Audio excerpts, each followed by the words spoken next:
एक बार दुरूद शरीफ पढ़ ले। अल्लाहुम्मा सल्लि अला मुहम्मद व अला आलि मुहम्मद कमा सल्लैता अला इब्राहीम व अला आलि इब्राहीम इन्नका हमीदुम मजीद।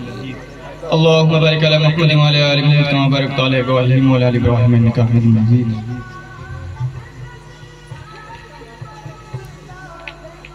अगर तू नबी का दीवाना न होता,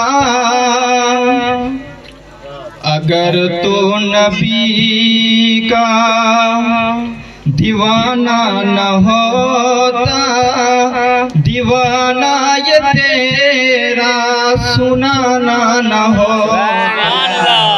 अगर तू नबी का दीवाना न होता, दीवाना ये तेरा सुनाना न होता। कहाँ से मोहब्बत मुयस्सर तो होता, कहाँ से मोहब्बत मुयस्सर तो होता।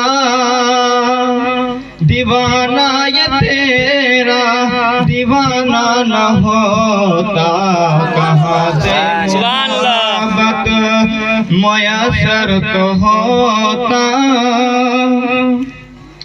जो लब पर नबी का तराना न होता, दीवाना ये तेरा दीवाना न होता। कहाँ से मोहब्बत मुयस्सर तो होता। दूसरा शेर